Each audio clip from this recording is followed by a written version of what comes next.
सतैनी तरमीम की और उसके बाद मुख्तलिफ एक्ट्स जो मंजूर किए गए कौमी असम्बली के अंदर, उसके बाद जो आर्मी का स्ट्रक्चर है उसके अंदर एक बिल्कुल तब्दीली आ गई है। चीफ ऑफ डिफेंस फोर्स के हवाले से ये ओहदा जो है अब फील्ड मार्शल आसिम मुनीर साहब के पास जो है वो आ गया है। और इसके बाद मतलब इस तब्दीली के बाद जो है वो अब इनका जो टेन्योर है वो 5 साल तक के लिए जो है वो बरकरार रहेगा। और 5 साल का मतलब है कि अब कहानी जो है वो 2030 तक जो है वो आगे चलेगी। वज़ीर आज़म, मैं थोड़ा सा डिटेल आपको शेयर कर दूं। वज़ीर आज़म शहबाज शरीफ की ज़ेर सदारत वफाकी काबीना का इजलास हुआ। वज़ीर आज़म ने तमाम वज़रा को 27वीं आईनी तरमीम की मंजूरी पर उनका शुक्रिया अदा किया।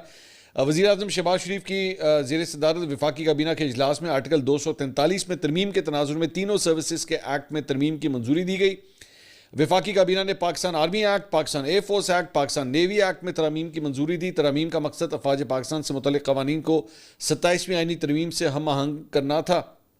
तरामीम के तहत chairman joint chief of staff committee का ओहदा मौजूदा चेयरमैन की रिटायरमेंट के बाद अब ख़त्म हो जाएगा। 27 नवंबर के बाद ये ओहदा पाकिस्तान के अंदर नहीं होगा, पाकिस्तान के अफवाज के साथ अब ये ओहदा नहीं चलेगा। और इन कवानीन में field marshal, marshal of the air force, admiral of the fleet के ओहदे भी जो है वो शामिल किए गए हैं।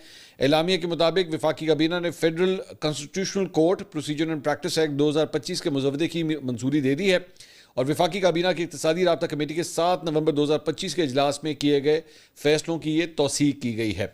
27वीं जो आईनी तरमीम के बाद जो आर्मी एक्ट 2025 की मंजूरी हुई है, अब ज़रा मैं उसकी डिटेल आपके साथ शेयर कर दूँ। मुजवजा आर्मी एक्ट के मुताबिक आर्मी चीफ का बतौर चीफ ऑफ डिफेंस फोर्सेज नया नोटिफिकेशन जो है वो जारी होगा। नए नोटिफिकेशन के बाद आर्मी चीफ की मुद्दत अगले 5 साल के लिए दोबारा से शुरू होगी। Army chief, chief of defence पाक फौज के तमाम शोबों की रीस्ट्रक्चरिंग और इंतजाम करेंगे। वज़ीर आज़म army chief, chief of defence की सिफारिश पर कमांडर नेशनल स्ट्रेटेजिक कमांड तैनात करेंगे। कमांडर नेशनल स्ट्रेटेजिक कमांड की मुद्दत मुलाजमत 3 साल की होगी। कमांडर नेशनल स्ट्रेटेजिक कमांड को 3 साल के लिए दोबारा तैनात किया जा सकेगा।